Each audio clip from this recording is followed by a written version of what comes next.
Hi friends, welcome to our channel. ఆహా. టమాటా పచ్చిమిర్చి రోటి పచ్చడి నేను ఎంతో సింపుల్గా ఈజీగా రెడీ చేసుకున్నాను. దీన్ని ఎలా తయారు చేయాలో మీకోసం తయారు చేసి చూపిస్తాను. చూద్దాం రండి. టమాటా పచ్చిమిర్చి చేయడానికి ముందుగా నేను పావు కేజీ టమాటాలు తీసుకున్నాను. పచ్చిమిర్చి అయితే కారాన్ని బట్టి తీసుకోండి, ఎవరి కారానికి తగ్గట్టు తీసుకోండి. కొన్నిసార్లు మనకి మంటకాయలు వస్తాయి, కొన్నిసార్లు ఏమో చప్పటికాయలు వస్తాయి. అందుకని ఆ కారానికి తగ్గట్టు బ్యాలెన్స్డ్గా తీసుకోండి. టమాటాలు అయితే పావు కేజీ. దానికోసం ముందుగా టమాటాలని పచ్చిమిర్చిని శుభ్రంగా కడుక్కుందాము. కడిగిన తర్వాత టమాటాలకి కంపల్సరీ ఫ్రెండ్స్ ఇదైతే తీసివేయండి, ఇది అసలు ఉంచుకోకూడదు, మనకి చాలా డేంజరస్ కూడా. దీనిని తీసేసిన తరువాత టమాటాలని ఇలా ముక్కలుగా కట్ చేసుకోండి. అయితే మనకి వెనకటి రోజుల్లో అయితే ఫ్రెండ్స్ టమాటా మగ్గ పెట్టేవాళ్ళు కట్ చేయకుండా. మనకి వెనక పండే టమాటాలు వేరు, ఇప్పుడు టమాటాలు వేరు కదా, అందుకని కంపల్సరీ కట్ చేసుకోవాలి. మనకి వెనకటి రోజుల్లో అంటే ఊరకం మెడిసిన్ వేయకుండా పండించారు కాబట్టి అవి వెంటనే మగ్గిపోయాయి, తెల్ల తపాల్లో వేసి మగ్గ పెట్టేవాళ్ళు. అదిగాక మనకు వచ్చే ఫుడ్ అంతా మెడిసిన్తో కాబట్టి కంపల్సరీ కట్ చేసుకొని వేసుకోండి. ఇలా కట్ చేసుకొని వేసుకుంటే ఏంటంటే ఈ లోపల కండ అనేది కూడా మగ్గిపోతుంది మనకి. అయితే ఫ్రెండ్స్ మనకి ఇంట్లో కూరగాయలు కూడా ఏమీ లేనప్పుడు ఈ టమాటా పచ్చిమిర్చి, ఓన్లీ టమాటా పచ్చిమిర్చి ఉంటే సరిపోతుంది. వీటితో కూడా చేసుకొని వేడి అన్నంలో నెయ్యి వేసుకొని తింటే అసలు ఇంకా మళ్ళీ కూర అనేది కూడా అడగరు, అంత టేస్ట్గా ఉంటుంది. ఇలా కట్ చేసుకున్న తర్వాత ఒక ప్యాన్లో వేసుకుందాము.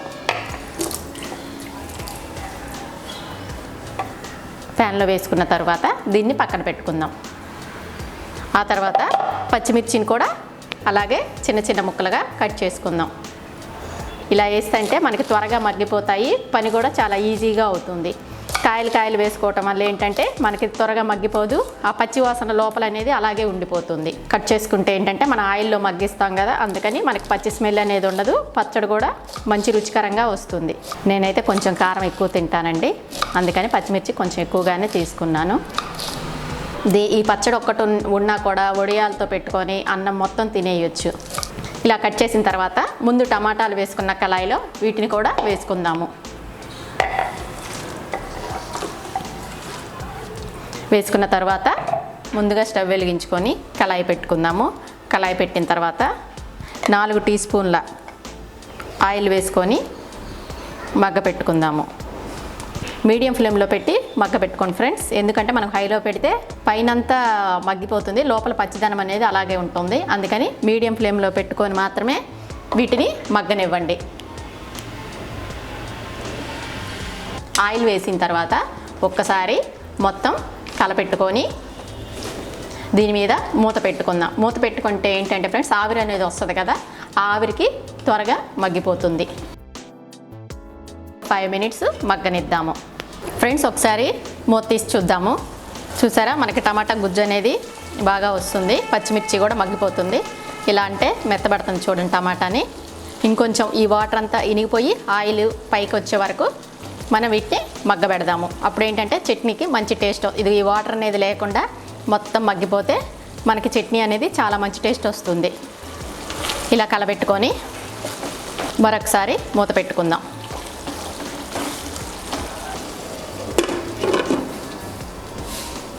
ఇప్పుడు మూత తీసి చూద్దాము. చూసారా మనకి గుజ్జు అనేది మొత్తం ఇనికిపోయింది, ఆయిల్ అనేది మాత్రమే పైకి తేలుతుంది. మనకి టమాటా పచ్చిమిర్చి కూడా చాలా బాగా మగ్గిపోయినాయి. ఈ వేడికే కొంచెం ఒక 3-4 రెమ్మల చింతపండు వేసుకోండి, ఎందుకంటే మనకి చింతపండు కూడా ఈ వేడికి అనేది మగ్గిపోతుంది. చింతపండు వేసిన తర్వాత ఒకసారి కలపెట్టుకోండి. కలపెట్టిన తర్వాత కొంచెం దీనికి టేస్ట్గా కొంచెం జీలకర్ర, ఒక 1/2 టీ స్పూన్ జీలకర్ర వేసుకోండి. మనకి జీలకర్ర వేస్తే పచ్చడి టేస్ట్ అనేది చాలా టేస్టీగా ఉంటుంది. దానికి తగ్గట్టే కొంచెం ఒక 1/2 టీ స్పూన్ ధనియాలు కూడా వేసుకోండి. ధనియాలు వేసుకుంటే కూడా మనకి పచ్చడి ఎప్పుడు ధనియాలు వేయకుండా ఓన్లీ జీలకర్ర ఒక్కటే వేస్తారు. ధనియాలు కూడా వేసి టేస్ట్ అనేది ఎలా ఉందో చూడండి. అలాగే 3 రెమ్మల వెల్లుల్లి కూడా తీసుకొని ఇందులో వేసుకోండి. అలాగే కొత్తిమీర కూడా వేసుకోండి. కొత్తిమీర వేస్తే కూడా చట్నీ అనేది మనకి చాలా రుచిగా ఉంటుంది. ఇవన్నీ వేసుకున్న తర్వాత ఒక్కసారి కలబెట్టి ఈ పచ్చిమిర్చి టమాటా వేడి అనేది ఉంటుంది కదా, ఆ వేడికి ఇవన్నీ మగ్గిపోతాయి. మనం ఇప్పుడు స్టవ్ ఆఫ్ చేసేసుకొని చల్లారే వరకు వెయిట్ చేద్దాము. మనకి పచ్చిమిర్చి టమాటా బాగా ఆరిపోయింది. దీన్ని ఇప్పుడు మిక్సీ జార్లోకి తీసుకుందాము.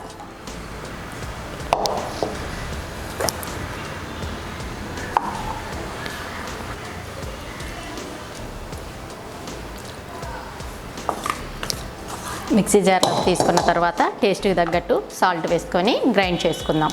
కొంచెం తక్కువే వేసుకోండి, చాలిపోతే మళ్ళీ కలుపుకోవచ్చు. ఎక్కువైందంటే మళ్ళీ దాన్ని మనం తీయలేము, అందుకని కొంచెం తక్కువగానే వేసుకోండి.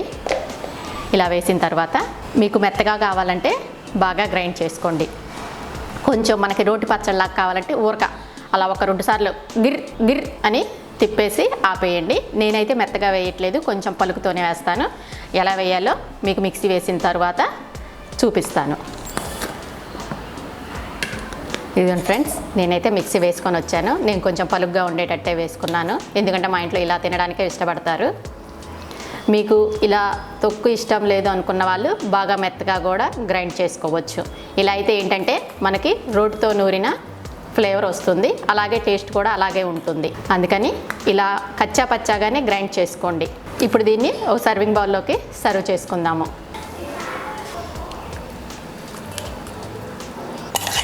ఇంత రుచికరమైన చట్నీ తయారు చేసుకున్నాం కదా, దీన్ని దోశ, ఇడ్లీ, అన్నంలోకి వేడివేడి అన్నంలోకి నెయ్యి వేసుకొని తినడానికి కూడా మనకి చాలా టేస్ట్గా ఉంటుంది. చాలా సింపుల్గా త్వరగా రెడీ అయిపోతుంది. నా వీడియో కనుక మీకు నచ్చినట్లయితే లైక్ చేయండి, షేర్ చేయండి, సబ్స్క్రైబ్ చేయండి. మీ ఫ్రెండ్స్కి, రిలేటివ్స్కి షేర్ చేయండి. Thank you friends, bye bye.